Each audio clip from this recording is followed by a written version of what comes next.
Hi, I'm Dan Rosenstark with MIDI Designer, and in this video I'm going to show you how to connect your iPad or your iPhone over Lightning cable or USB-C cable if it's one of the newer iPads to your Mac using that cable, which is a very fast connection and a very stable connection.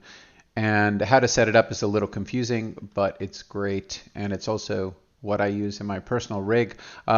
So I'm going to launch Audio MIDI Setup as a first step here.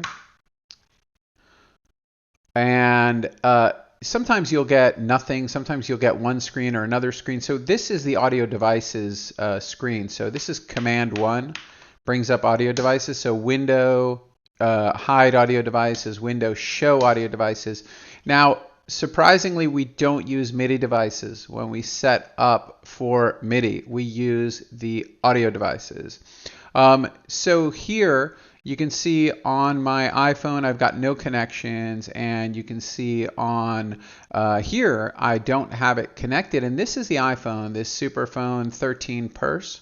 And Apple sometimes shows the proper name of the device and sometimes shows iPhone or iPad, which is confusing and weird, but we'll see later where that shows up. So basically I see this enable button, and this enables it as an audio device and also allows MIDI to flow. Confusing, but true.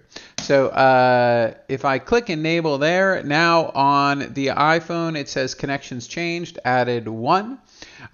So that's all good. And now I'm going to bring up Snoy's MIDI monitor here and just move a, let me see, let me bring it back up. Yeah, there it goes. So in Snoy's MIDI monitor, you can see that I've got MIDI flowing in from MIDI Designer to my Mac, and it would also go the other way around. And this is interesting. Here it says from iPhone, as I said before. And you'll see that same thing. If I bring up Ableton Live,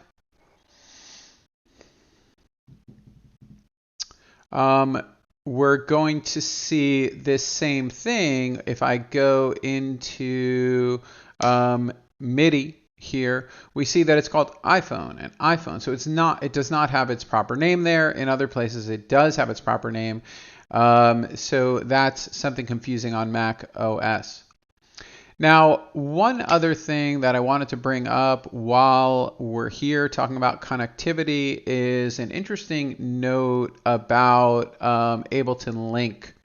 If you're using Ableton Link in MIDI Designer, in other apps, or in Ableton, basically, if I click Link, now I'm going to click Link, and I'm going to see Connected Peers 1 on my iPhone, which I just did, and that all looks good.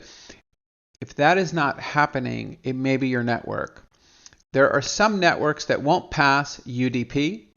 It's possible that the technical reason is different than this, but I think this is the technical reason.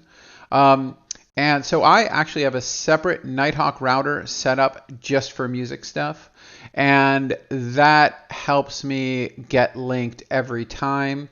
So basically, my home Xfinity router that I use for everything is not the router that I use for my music making, because Ableton Link will not work on the Xfinity router.